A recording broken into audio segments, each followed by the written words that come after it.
ये 2014 में आया हुआ प्रॉब्लम है, 2 मार्क्स का।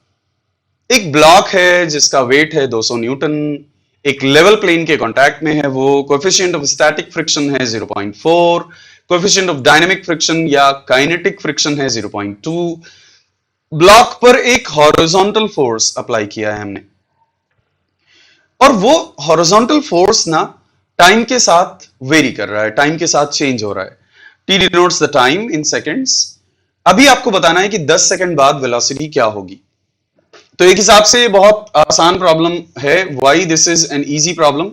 This is an easy problem because my dear friends, ध्यान से समझियो, बहुत ध्यान से समझियो। तो एक फोर्स आपने अप्लाई किया है और वो फोर्स टाइम वेरिंग फोर्स है, वो फोर्स टाइम के साथ चेंज होता हुआ फोर्स है, और इसका वेट आपको गिवन है। वेट कितना गिवन है? Weight is 200 newton. आपको बोला गया है 10 सेकंड बाद वेलोसिटी क्या होगी। कैसे भी आपको इसका एक्सीलरेशन मिल जाए अगर, तो आप बड़े आराम से वेलोसिटी फाइंड आउट कर सकते हो। तो पहला पार्ट काइनेमेटिक्स, काइनेमेटिक्स क्यों? क्योंकि पूछा तो आपसे यही है ना, 10 सेकंड में वेलोसिटी। 10 सेकंड टाइम और वेलोसिटी दोनों ही काइनेमेटिकल पैरामीटर्स हैं, दोनों काइनेमेटिक्स को बिलोंग करने वाले पैरामीटर्स हैं। तो मुझे पता है acceleration is equal to d v by d t. यहां से मेरे पास आ जाएगा d v is equal to f d t. Sir आपने v is equal to u plus a t क्यों नहीं यूज किया? क्योंकि फोर्स टाइम वेरिएबल है, तो एक्सीलरेशन भी टाइम के साथ वेरी कर रहा होगा। क्योंकि फोर्स टाइम के साथ वेरी करने वाला फोर्स है, इसलिए एक्सेलरेशन भी टाइम के साथ वेरी कर रहा होगा। आपको बोला गया है कि स्टार्ट करोगे आप जीरो वेलोसिटी से, और स्टार्ट करोगे आप जीरो वेलोसिटी से, आपको बोला गया है 10 सेकेंड्स बाद क्या होगी वेलोसिटी। तो अब यहां से आपको एक आइडिया मिलता है कि यार कैसे भी करके अगर एक्सेलरेशन मिल जाए मुझे, then my job is done. somehow anyhow if I get the acceleration value then my job is done। तो इसको आपने मार्क कर दिया इक्वेशन 1। हालांकि इसमें भी एक ट्रैप है, इसमें भी एक कैच है, और वो कैच क्या है उसकी हम बात करेंगे। लेकिन पहले एक normal course of action follow करते हैं कि नॉर्मली इस तरह से आप अप्रोच करते प्रॉब्लम को कि dv by dt is equal to acceleration, dv is equal to acceleration into dt। Acceleration मिल जाए कहीं से तो मैं इसे इंटीग्रेट करके वेलोसिटी फाइंड आउट कर सकता हूं। तो अब एक्सेलरेशन पाने के लिए मैं जाऊंगा कहां? एक्सेलरेशन पाने के लिए मैं जाऊंगा काइनेटिक्स में। काइनेटिक्स कहता है कि acceleration is nothing but net force in the direction of motion divided by mass. Net force in the direction of motion divided by mass. Net force कितना हो जाएगा मित्र? नेट फोर्स हो जाएगा मोशन की डायरेक्शन में net force is going to be, ध्यान से समझियो, मोशन की डायरेक्शन में नेट फोर्स हो जाएगा 10t minus this friction force, 10t minus this friction force. और फ्रिक्शन फोर्स में आप म्यू एस इंटू एन लेने वाले हो या म्यू के इंटू एन लेने वाले हो। नेचुरली एक बार जब वो मूव करना शुरू हो जाएगा तो काइनेटिक फ्रिक्शन अप्लाई होगा। तो एक तो मेरे पास नॉर्मल रिएक्शन है और दूसरा मेरे पास काइनेटिक फ्रिक्शन है। काइनेटिक फ्रिक्शन होता है mu k into N. Kinetic friction is going to be mu k into N. So net force कितना हो जाता है? नेट फोर्स मोशन की डायरेक्शन में हो गया 10t minus mu k into N and divided by mass. Mass को मैं लिख सकता हूं 200 divided by g. Mass can be written as 200 divided by ji. Now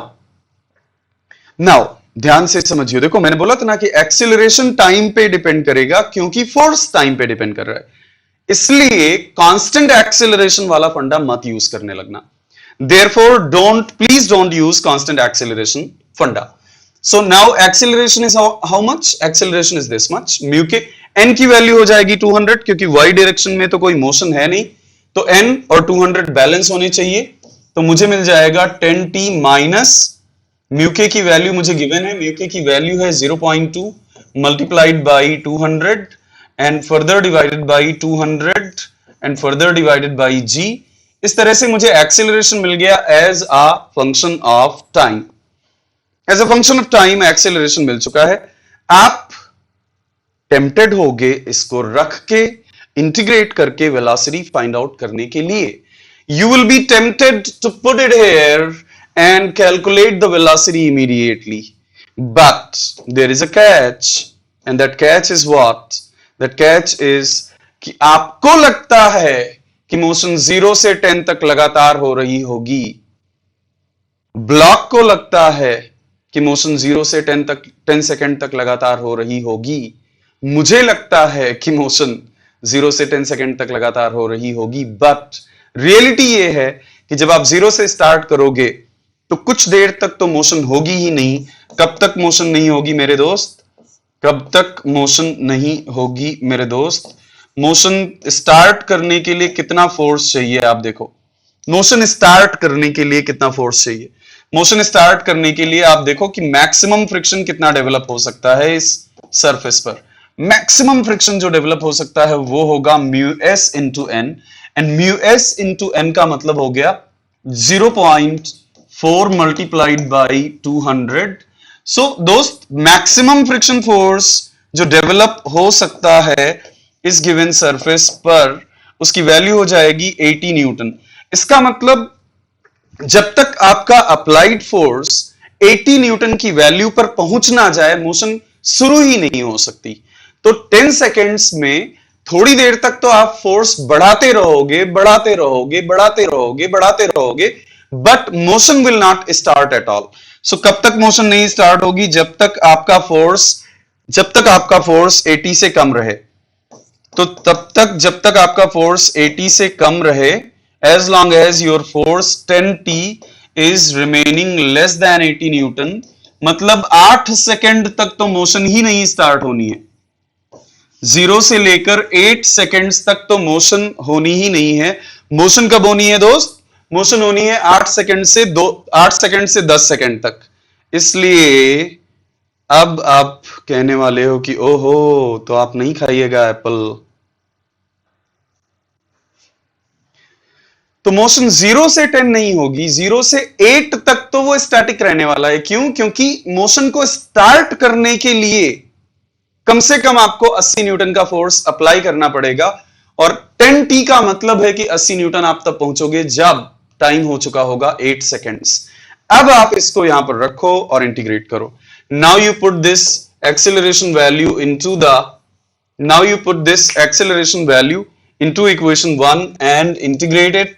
and अब आप लिखने वाले हो from equation 1 I have v minus 0, left hand side में v माइनस 0 हो जाएगा, और यहां पर मेरे पास है g डिवाइडेड बाई 200, ये है f की वैल्यू, and then I have 10t square divided by 2 minus 0.2 multiplied by 200, and 1 का इंटीग्रेशन हो जाएगा t, एंड देन आप लिमिट अप्लाई करने वाले हो 8 से लेकर 10 तक।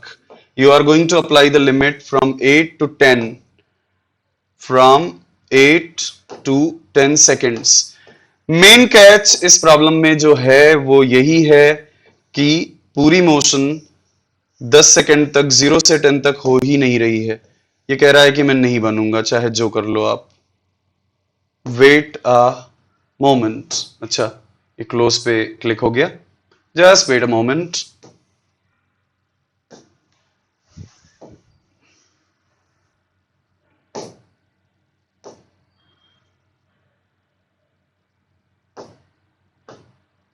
अच्छा, ठीक है, 8 से 10। तो इसको आप इंटीग्रेट करने वाले हो। इंटीग्रेट करने के बाद आपको रिजल्ट मिल जाएगा। जहां तक मुझे याद है आपको 4.905 के आसपास मिलना है। As far as I remember, you are going to get the velocity 4.905 metre पर सेकेंड। फिर भी एक बार आप चेक कर लेना। It's time to experience something glorious. Unacademy Combat. Compete, crack, conquer. A challenging gate contest engineered to give you an experience like none other, where you put your knowledge to test. and battle it out with the best. To bring out the best in you, Unacademy Combat is the most competitive, gamified contest for date till date, with the best of the questions by best educators. With detailed video solutions from top educators right after each contest. Combat live with peers to get real-time rankings and win big. Participate in every contest to improve your ratings. Challenging contests every fortnight or alternate Sunday. Live ranking after every question. Big rewards for top rankers. Your passion to crack gate deserves this. Your hard work towards your dream deserves this. Fuel your inner fire for the ultimate gate challenge. Unacademy Combat. Register now.